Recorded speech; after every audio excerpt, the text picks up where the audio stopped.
La Segunda Guerra Mundial. Eventos, personajes, tecnología. Le doy la bienvenida a nuestro episodio del día de hoy. Episodio 138. Normandía, junio 1944. Alemanes. Este es el segundo de 3 episodios relacionados con el mes de junio de 1944. Estos episodios son un ejemplo de lo que me ocurre de vez en cuando. Esto fue planeado como un episodio, que luego se transformó en 2, y ahora me he dado cuenta que en realidad son 3, razón por la cual este podcast siempre faltarán 40 episodios para terminarlo. Este mes es fundamental, no solo por los desembarcos aliados en Francia, sino por lo que ocurre en todos los frentes en que se combate. La balanza parece inclinarse inexorablemente a favor de los aliados, y si el mes de junio fue importante, a partir de este momento se desatan cambios que impactan no solo el rumbo de la guerra, sino de la paz que le sigue. Las consecuencias de lo que ocurre en esos meses nos impactan hasta el día de hoy. En el episodio anterior relatamos los eventos de junio de 1944 desde la perspectiva aliada. Se han realizado los desembarcos en Francia y han pescado a los alemanes desprevenidos, por lo que durante los desembarcos sufren menos bajas de las anticipadas. Una de las razones principales es su operación Fortitude, Fortaleza, la cual convence a los alemanes que el plan aliado para la invasión de Europa tiene 2 frentes de ataque en una gigantesca pinza, Noruega por el norte y Francia por el sur. De acuerdo al falso plan con el que han engañado a los alemanes, en Francia el ataque principal ocurrirá en el Pas de Calais, pero será precedido por un ataque de distracción en Normandía para forzar a las fuerzas alemanas a mover sus unidades Panzer a esa zona. Una vez que los blindados abandonen Calais, entonces se producirá el verdadero desembarco. Si usted ha escuchado este podcast, entonces sabe que los verdaderos desembarcos ya han ocurrido en Normandía, pero que el plan es que las fuerzas Panzer alemanas permanezcan en Calais el tiempo más largo posible hasta consolidar los desembarcos. Por esta razón, el éxito de los desembarcos del 6 de junio está muy bien, pero necesitan más tiempo para seguir enviando combatientes, vituallas y equipos de guerra, y mientras más tarden en llegar las fuerzas alemanas principales, mejor. Por lo que el engaño de Fortitude continúa. ¿Qué está pasando en el campo alemán?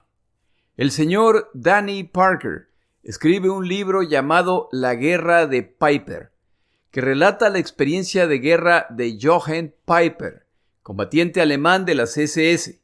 En su libro, Parker detalla lo que ocurre en Normandía desde el punto de vista alemán. El 7 de junio, Hitler envía un mensaje a los combatientes en Normandía. Soldados del Frente Oeste. El enemigo ha iniciado el largamente esperado ataque contra Europa. Su objetivo es bien conocido.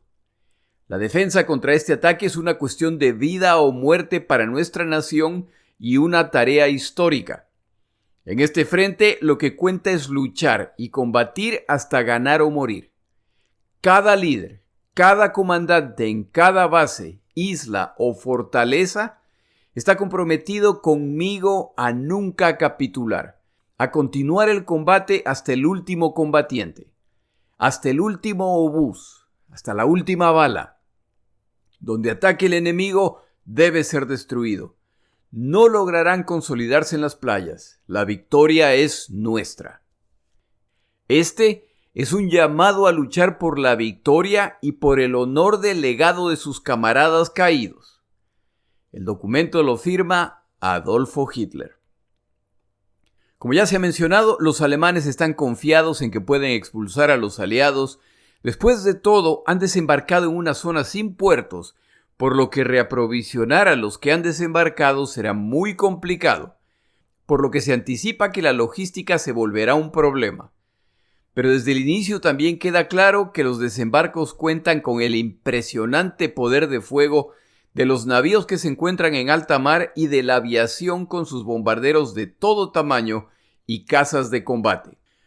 Lo que más llama la atención respecto al 6 de junio es la completa desorganización alemana.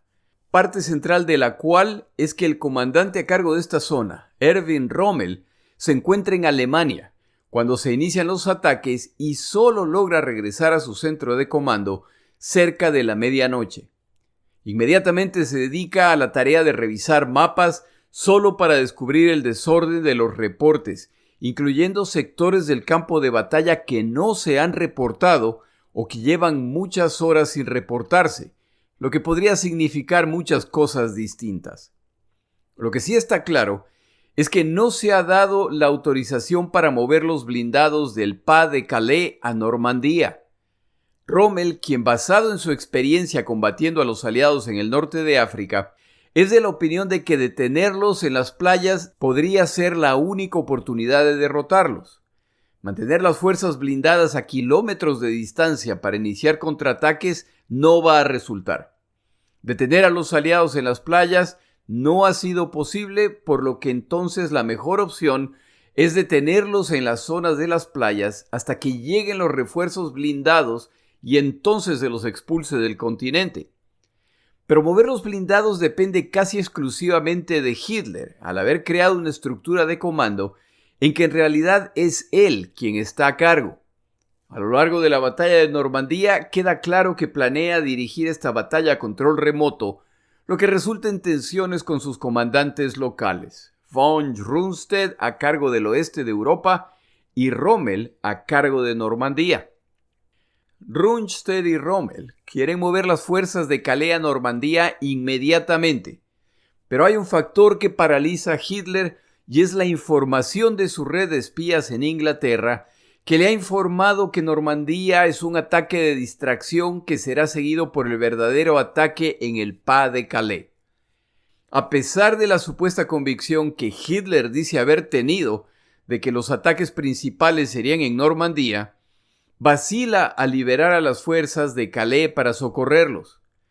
Los comandantes en el frente reportan que los desembarcos en Normandía son masivos.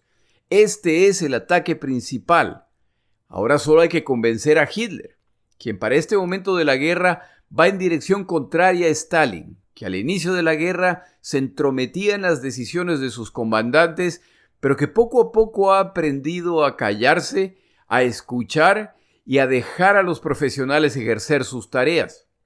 Hitler va en la dirección contraria y poco a poco se ha convencido de que sus comandantes son derrotistas, que solo les importa su sector de combate e incluso que son potencialmente traidores. Que no se le olvide que estos señores han hecho un juramento de obediencia idiotizada hacia Hitler, y Hitler, por supuesto, eso es exactamente lo que espera.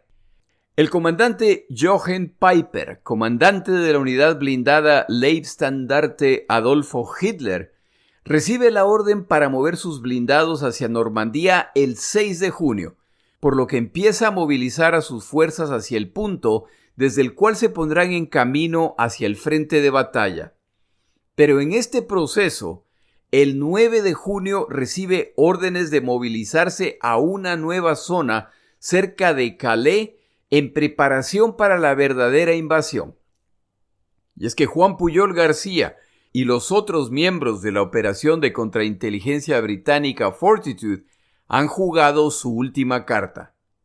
Luego de que las comunicaciones de Pujol la madrugada de los desembarcos son ignoradas, los servicios de inteligencia alemanes están alerta para no ignorar comunicaciones adicionales. No solamente de Pujol, sino de Brutus, de la bicicleta, de la jirafa. Estos son los nombres en clave de los supuestos espías alemanes en Inglaterra. La inteligencia británica entiende que con los desembarcos completos, la única tarea pendiente para este grupo es retrasar el movimiento de las fuerzas blindadas principales alemanas de Calais a Normandía, por lo que empiezan a reportar a los alemanes que las divisiones principales, comandadas por Patton y Montgomery, preparan el inminente ataque a Calais. Los distintos miembros de la Operación Fortaleza empiezan a enviar mensajes de advertencia más directos respecto a la inminencia de la invasión principal. A esto se suma el incremento ficticio de comunicaciones radiales que hablan de los preparativos de esta segunda invasión. El general estadounidense George Patton se deja ver y escuchar en múltiples ocasiones para confirmar la estratagema.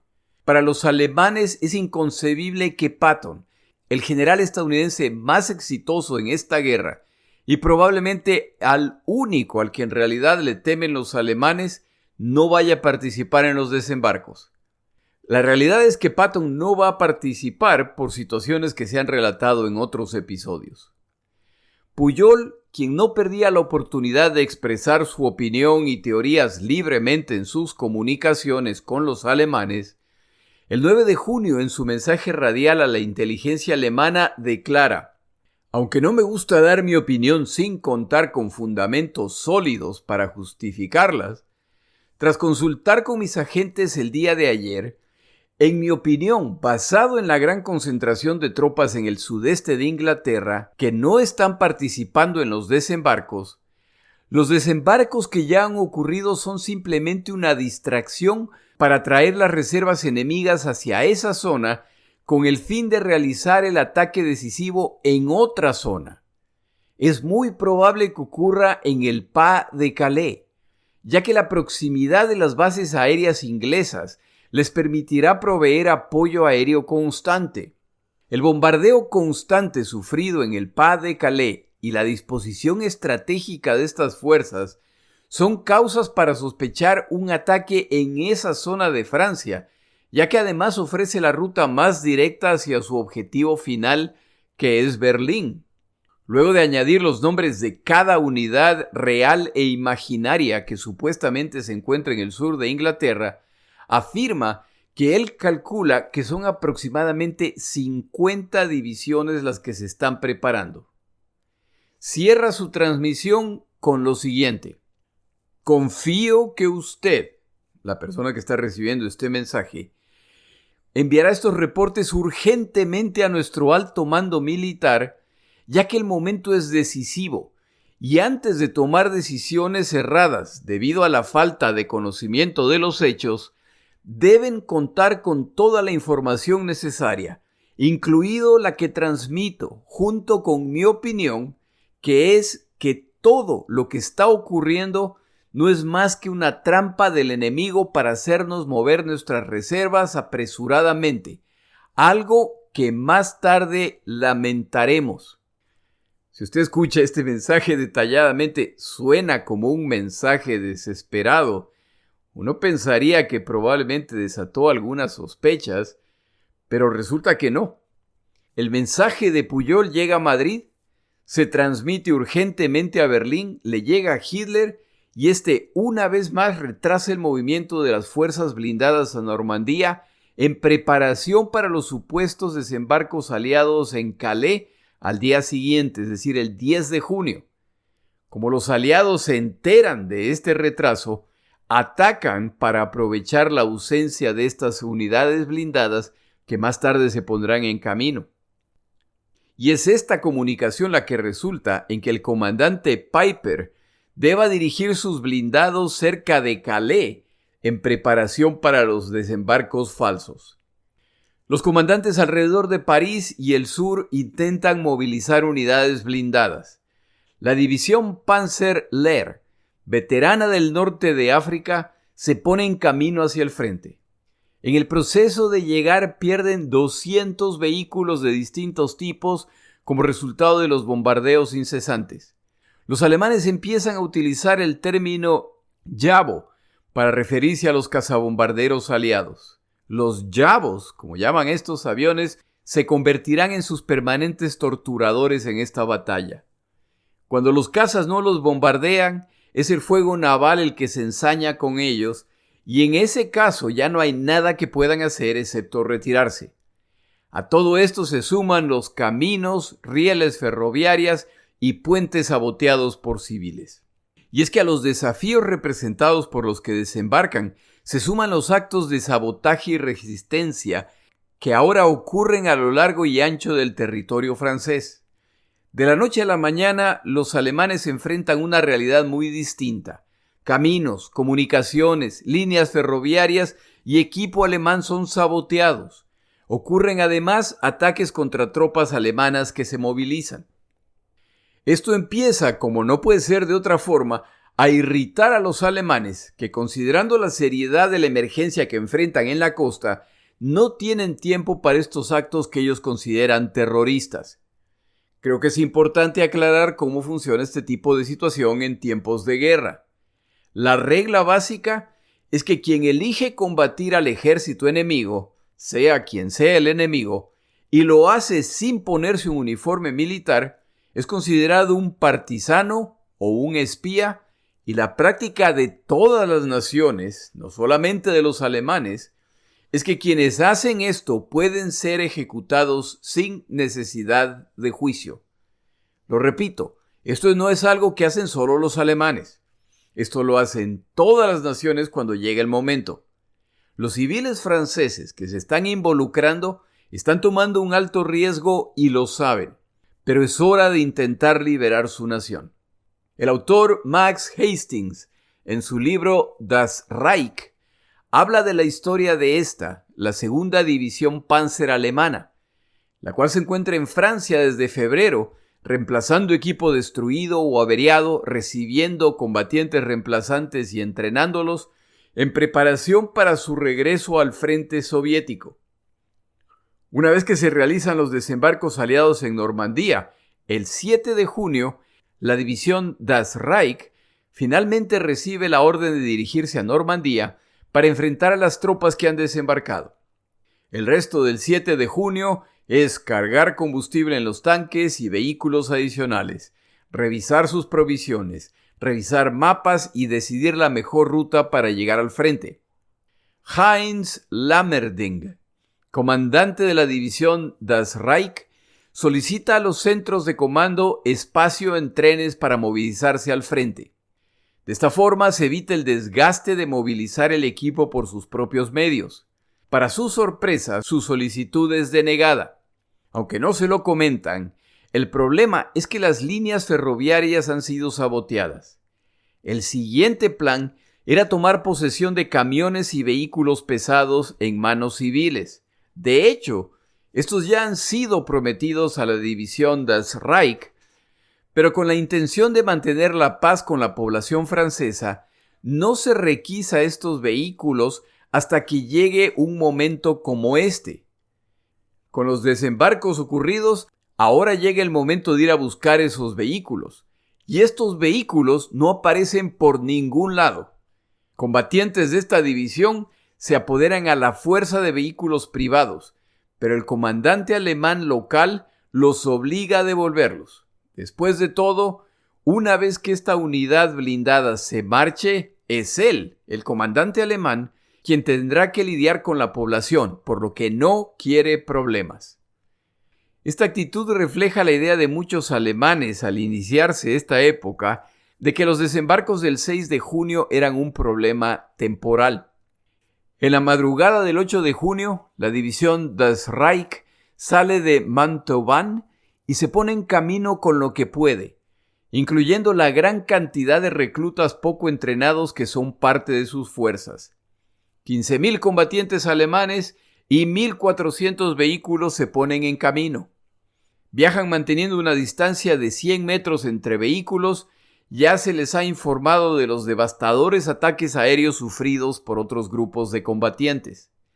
Como no saben qué tiempo estarán ausentes o cómo serán reaprovisionados, los tanques llevan contenedores llenos de combustible, una práctica nada recomendable, pero están convencidos de que no verán combate por unos días. En ruta al frente, civiles franceses dispuestos a resistir los esperan. En la pequeña villa de Gros-le-Jac, los habitantes que están al tanto del avance de las tropas alemanas los esperan y disparan contra los elementos de avanzada utilizando armas, buena parte de ellas obsoletas, provistas por la inteligencia británica. La respuesta alemana es contundente y entre los soldados que desmontan para rodear a los atacantes y el fuego de los vehículos que los transportan, en unos minutos hay 10 muertos entre los participantes de la emboscada, los curiosos y quienes simplemente se encontraban en el lugar equivocado en el momento equivocado. Los soldados alemanes simplemente montan sus camiones, continúan su camino sin prestar atención a muertos o heridos civiles. La siguiente población francesa ha sido marcada en los mapas alemanes como un centro de resistencia. Los alemanes cruzan la población mientras abren fuego, dejando detrás muertos y heridos a su paso. Unas poblaciones más tarde los espera una barricada, removida sin mayor problema y tras la cual se siguen sumando los muertos franceses. Para el 9, tanto la división Das Reich cuanto los civiles a su paso saben qué hacer. Quienes no quieren tener nada que ver con la resistencia, a primera hora se ponen en camino hacia los bosques. Los que deciden resistir buscan lugares para emboscar a los alemanes. Estos son valientes intentos por retrasar a esta columna blindada. El poder de fuego de los dos bandos es por supuesto incomparable y no existe la menor duda de quién prevalecerá. En distintos puntos de Francia se pueden ver las placas que conmemoran estos intentos civiles por detener a los alemanes para dar tiempo a canadienses, británicos y estadounidenses en la costa para consolidarse o avanzar. Como esta situación ha ocurrido no solamente a la división Das Reich, pero a otras divisiones que intentan movilizarse, para el 9 de junio los alemanes han tenido suficiente y se emite una orden que en parte dice: las unidades que avanzan deben pasar a la ofensiva. En áreas infestadas por la resistencia es necesario utilizar tácticas intimidatorias para quebrar el espíritu de la población a través de las represalias. Es necesario privarlos de la voluntad de apoyar a los sublevados. Ese mismo día, y en represalia por ataques contra las tropas alemanas de la división Das Reich que avanzan, deciden dar un escarmiento a la población. Son constantemente atacados mientras atraviesan poblaciones, normalmente con disparos desde dentro de casas o en zonas boscosas. Algunos combatientes alemanes mueren como resultado de los ataques.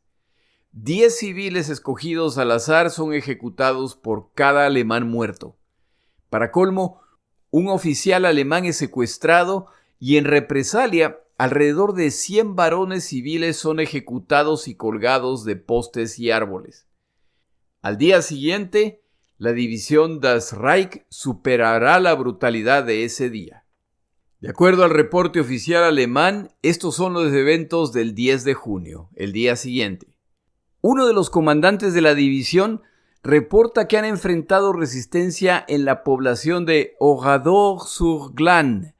Con disculpas a los franceses, ya han encontrado cuerpos de combatientes alemanes ejecutados, por lo que la división ocupa la ciudad e inicia una búsqueda casa por casa tratando de encontrar al comandante alemán reportado como capturado por la resistencia el día anterior. No encuentran a este comandante, pero identifican a los miembros de la resistencia y los ejecutan. Las mujeres y los niños fueron encerrados en la iglesia de la población mientras revisan las casas. Prenden fuego a distintas casas y como había munición en muchas casas, el fuego se esparce a otras casas. Repentinamente también se esparce a la iglesia que tenía munición oculta en el campanario, por lo que es rápidamente consumida y las mujeres y los niños mueren. Hasta aquí el reporte, de acuerdo al libro del señor Max Hastings. La versión aceptada de esta masacre es que al llegar los alemanes a Oradour-sur-Glane, ordenan que todos los pobladores se reúnan en la plaza para revisión de papeles. Terminada la revisión, no importa quién dice ser habitante y quién simplemente pasaba por ahí. Los hombres son dirigidos a establos en grupos y se les dispara en las piernas para luego cerrar los establos e incendiarlos. Las mujeres y niños son encerrados en la iglesia mientras los combatientes de Das Reich se dedican al pillaje en las casas locales. Como acto final, prenden fuego a la iglesia y ubican ametralladoras para detener a quienes intenten escapar. Al llegar la noche, la demolición de casas en esta población continúa. Unos pocos testigos escapan y cuentan los detalles de lo ocurrido y el sadismo impresionante de los alemanes. La población de Oradour-sur-Glane, por decisión del gobierno francés después de la guerra, nunca fue reconstruida e incluso el día de hoy puede ser visitada como testimonio de la conducta criminal de las fuerzas alemanas contra Francia en la Segunda Guerra Mundial. Para aumentar la crueldad de esta historia, el comandante alemán había sido secuestrado en la villa de Oradour-sur-Ver, es decir, ni siquiera han atacado la villa correcta. Lo que tampoco se puede negar es que este acto criminal alemán alcance el objetivo deseado al resultar en la reducción de los ataques y emboscadas contra las fuerzas alemanas que se dirigen al frente. Una cosa es intentar resistir a los alemanes o retrasarlos. Otra es estar dispuesto a pagar el precio similar al pagado por los habitantes de Oradour-sur-Glane, con un total de más de 600 muertos, que incluyen todo poblador de cualquier edad que pudieron encontrar, gente encontrada en los campos e incluso gente que iba de paso y ni siquiera eran habitantes de esta población. De los de más de 600 muertos, más o menos 100 son varones adultos, más o menos 500 son mujeres y niños. Queda muy claro que la venganza alemana en estos casos no conocerá límite. Este evento podría haber quedado ahí. De acuerdo al libro del señor Hastings, queda claro que todo el mundo estaba dispuesto a simplemente olvidar lo que había ocurrido. Pero esto resulta en un pequeño escándalo en que las autoridades francesas, que desde el inicio de la guerra han convivido e incluso colaborado con los alemanes, exigen sanciones. El mismo Rommel exige que estas prácticas se detengan. Muchos de los combatientes alemanes involucrados en estos actos no entienden cuál es el problema con lo ocurrido. Y es que muchos de ellos han combatido por años en la Unión Soviética antes de ser asignados a Francia. Regresamos al frente de batalla, pero antes de continuar, tomamos una pausa.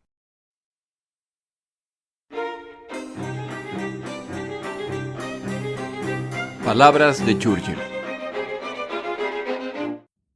El día de hoy una frase de Churchill respecto a su pasión por la escritura. Él decía: fue muy divertido escribir el libro. Uno vive con él. Se vuelve tu acompañante. Este construye una esfera de cristal invisible con ideas e intereses. En cierto sentido, uno se llega a sentir como un pez en una pecera. Pero es el caso de un pez que construye su propia pecera. Iba a todos lados conmigo.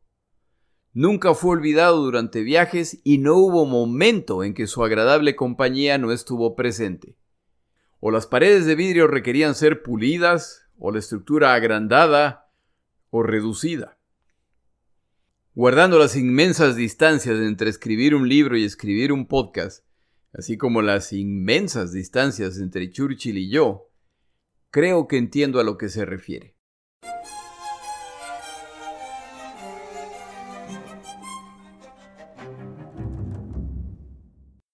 Como se ha relatado en otros episodios, el optimismo alemán respecto a enfrentar a los que desembarcan es muy alto, sobre todo en Alemania, donde, como dicen por ahí, ven los toros de lejos.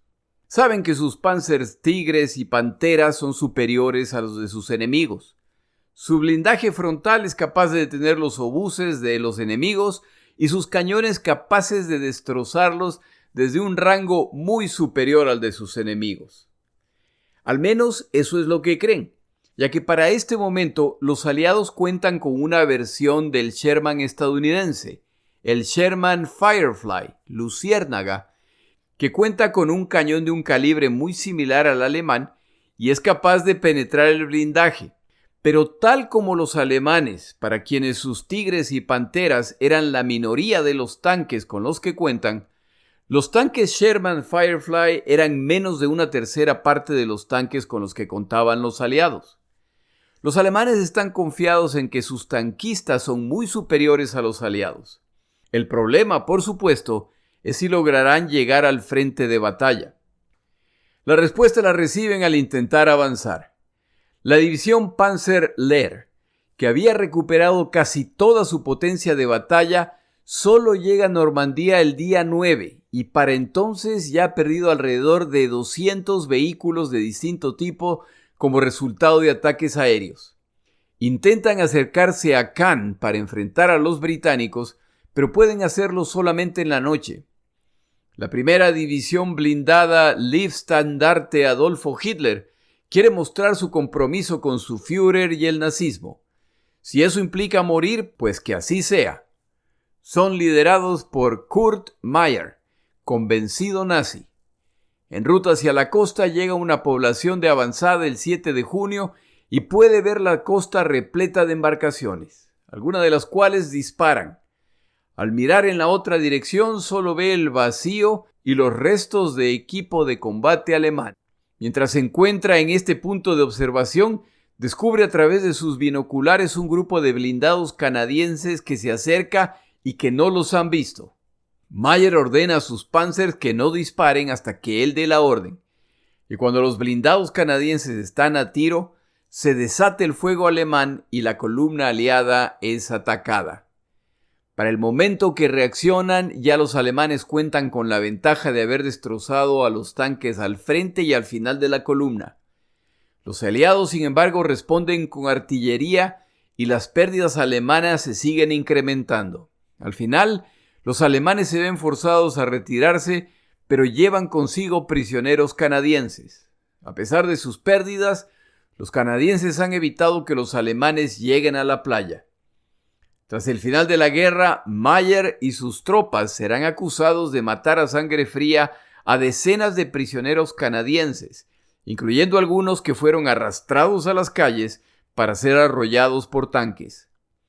La 12ª División SS, conocida como Hitlerjugend, intenta llegar a la costa.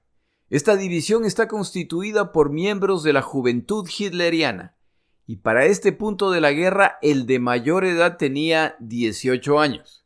Todos los miembros de esta división van entre los 15 y los 18 años de edad. Son feroces combatientes dignos de respeto y miedo por su fanatismo, lo que no es demasiado sorprendente, ya que si un combatiente tiene 18 años en 1944, entonces ha sido sujeto a la propaganda nazi y al culto a Hitler desde 1933, cuando Hitler asciende al poder, es decir, desde los 7 años de edad.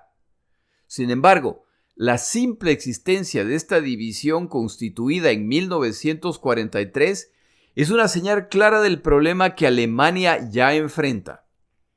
La reserva de combatientes alemanas se está agotando, y a medida que nuevas divisiones son formadas, es común ver que sus miembros son de mayor o de menor edad de la aconsejable. En las etapas finales de la guerra, los miembros de la división Hitlerjugend, la edad de los miembros de la división Hitlerjugend desciende a edades alarmantes, como lo atestiguan las fotos de esa época. En estos días se produce uno de los encontrones más famosos de esta batalla. El 13 de junio, la 7ª División Blindada Británica ataca al oeste de Caen con el fin de romper la línea alemana. El ataque va bien y ahora buscan rodear a las divisiones alemanas, pero no se han enterado que la división de Panzer 101, comandado por Michael Wittmann, probablemente el tanquista más exitoso de la Segunda Guerra Mundial, ha llegado a esta zona. Traen apenas 4 tanques pesados Tigre y un Panzer IV, este último un peso mediano en la categoría de tanques. Wittmann de repente se encuentra solo contra una columna de blindados Cromwell británicos a las afueras de Villers-Bocage. Sin esperar refuerzos, Wittmann se lanza al ataque y tras apenas 4 minutos ya ha eliminado 4 tanques británicos. Para colmo, ahora se suman el resto de los tanques alemanes de su grupo que atacan a la columna británica desde el flanco. En los siguientes 30 minutos, los panzers alemanes de Wittmann destruyen 27 tanques británicos más un número similar de vehículos de transporte. Probablemente el ataque blindado más espectacular de esta guerra, el cual confirma la potencia del Panzer Tigre. ya que algunos de los Cromwells lograron contraatacar solamente para ver sus obuses rebotar contra el blindaje alemán o explotar sin lograr dañar los tanques. Este evento tiene un profundo impacto en los combatientes aliados. 4 Panzer Tigre y un Panzer IV han destruido más de 10 veces ese número de vehículos en un solo ataque. Pero desafortunadamente para Widmann y su compañía, la historia no termina ahí. Cuando terminan sus ataques y se retiran triunfantes, baterías antitanque y blindados adicionales los esperan.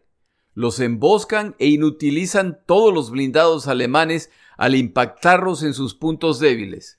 Widmann y los sobrevivientes se retiran a pie para regresar a sus líneas. El ministro de propaganda alemán no pierde la oportunidad de bautizar a Widmann como el cazador de tanques. Para el 12 de junio, casi una semana después de los desembarcos, Hitler empieza a sospechar que los supuestos desembarcos aliados en el Pas de Calais podrían ser una trampa para retener a los blindados.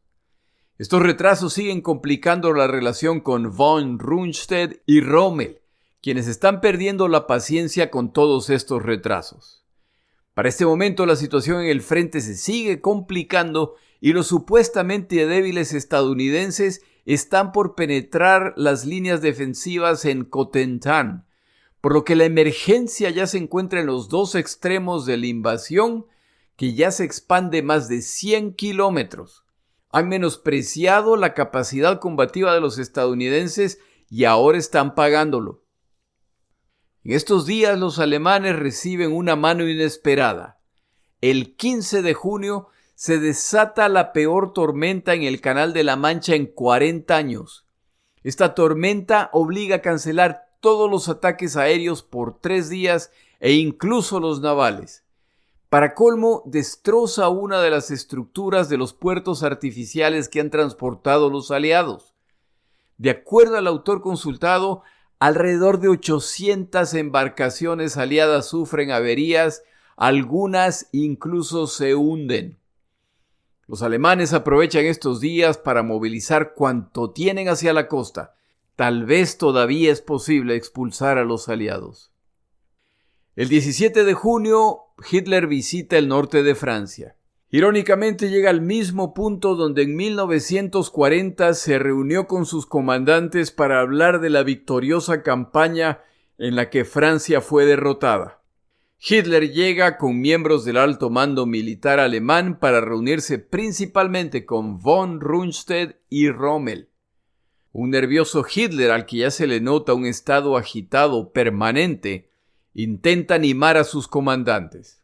Von Rundstedt declara que para este momento ya es virtualmente imposible expulsar a los aliados del continente. Hitler responde con quejas respecto al liderazgo en esta zona. Los presentes describen la reunión como incómoda. Rommel describe que las 5 playas en que han desembarcado los aliados están fuera de control y siguen internándose en el territorio francés.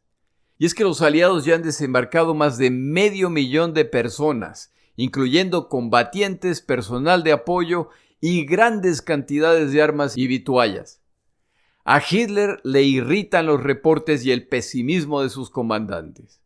A sus comandantes les irrita que se insinúa que exageran. Rommel agresivamente recomienda a Hitler que visite el frente personalmente para enterarse de primera mano de la situación. Hitler intenta cambiar el tema y les comenta que están por aparecer armas que cambiarán el curso de esta guerra. Cuentan con armas de venganza que pronto destrozarán Londres. Se refiere a las bombas voladoras V1, más tarde seguidas por las V2. Solo deben mantener el rumbo un poco más hasta que entren en acción en pocos días. Rommel recomienda que si estas armas son tan letales, entonces deben ser utilizadas contra las tropas aliadas en Normandía. Uno de los acompañantes de Hitler discretamente admite que estas armas no ayudarían gran cosa en Normandía, ya que carecen de precisión y se estima que impactan a entre 15 y 18 kilómetros del blanco deseado. Hitler Habla además de nuevos aviones capaces de perseguir y cazar a los aviones aliados.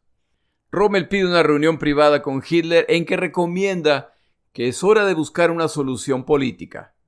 Hitler advierte a Rommel que su tarea es encargarse de la invasión y la tarea de Hitler de la guerra.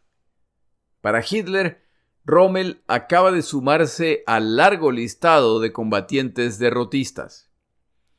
Más tarde será Rundstedt quien demuestre pesimismo respecto a la situación. A finales de junio recomienda una retirada total a lo largo del frente para reagruparse en París. Hitler rechaza esta idea como derrotista. Rundstedt responde con argumentos que demuestran lo inútil de la defensa. En una comunicación muy agitada posterior con Keitel, miembro del alto mando militar alemán y cercano a Hitler, Keitel, harto de la visión negativa de Rundstedt, le pregunta que entonces cuáles son sus recomendaciones respecto a los pasos siguientes. Rundstedt, harto, responde: «Firmen la paz, idiotas. ¿Qué más pueden hacer?». A los pocos días se anuncia la jubilación de von Rundstedt por motivos de salud. Rundstedt es reemplazado por Günther von Kluge, que llega a Francia a inicios de julio lleno de ganas y de críticas contra el negativismo de Rommel. Es hora de cambiar la dirección de esta campaña a favor de Alemania. Veterano del Frente Oriental, planea ejecutar las órdenes de Hitler, confiado en la inminente llegada de estas armas grandiosas que pronto cambiarán el rumbo de la guerra. Rommel, en cierto punto harto de discutir con von Kluge, decide solucionar la disputa de una vez. Envía a von Kluge al frente. Von Kluge regresa y se disculpa profusamente con Rommel. La situación en el frente no podría ser peor. Intenta comunicar esto a Hitler, pero lo único que recibe es la promesa de enviar más tropas. En estos días y durante reuniones personales, muy discretamente se menciona que hay un grupo de oficiales alemanes que buscarán convencer a Hitler de firmar una paz separada con británicos y estadounidenses. No queda claro cómo planean conseguir esto, pero se insinúa que estos oficiales están decididos a obligar a Hitler a tomar estas medidas de la forma que sea necesaria. Como se ha relatado en otros episodios, este tipo de conversación no es nueva, pero parece estar tomando un tono más serio. Parte de la razón por la que consideré este episodio necesario es por los eventos relacionados con los civiles. Es importante recordar que los combates y el tratamiento de civiles en la Segunda Guerra Mundial por parte de los alemanes es muy diferente en el oeste de Europa y en la Unión Soviética y Polonia. Los chocantes eventos de Oradour-sur-Glane, que hasta el día de hoy causan asombro y ante los cuales incluso los alemanes muy hipócritamente se alarman, son cosa del día a día en el este europeo. No es descabellado pensar que existieron centenas de Oradour-sur-Glane en Polonia y en la Unión Soviética. Pero estos casos nunca fueron reportados y por lo tanto nunca fueron conocidos por el mundo. Pero el número final de muertos en la Unión Soviética y en Polonia son una muestra clara de que la crueldad que los franceses enfrentan eventualmente es la realidad del día a día del habitante soviético y polaco. Hay un evento adicional que no relaté en este episodio. En cierto momento, un combatiente alemán, parte de una de las divisiones que han combatido en la Unión Soviética, relata que al llegar a la cumbre de una elevación podían ver el valle contiguo y ven que la batalla ha terminado. Y se puede observar a camilleros alemanes y camilleros aliados recorriendo el campo de batalla en busca de sus heridos. Este combatiente se sorprende y afirma que en la Unión Soviética hubieran aplastado a los combatientes enemigos deliberadamente utilizando sus tanques. La escena que tiene él al frente, él nunca la ha visto. El odio por la crueldad y maldad alemana en sus combates contra los subhumanos eslavos en la Unión Soviética y en Polonia sigue incrementándose en la población de esas naciones, en sus fuerzas armadas y en su liderazgo. Ya se acerca el momento de la expulsión alemana del territorio soviético y ya se verá lo que sucede cuando llegue el momento de combatir en el territorio alemán. Pero ese es un tema para otro día más tarde. Antes de cerrar el mes de junio de 1944, es necesario regresar al este europeo para ver qué está ocurriendo allá.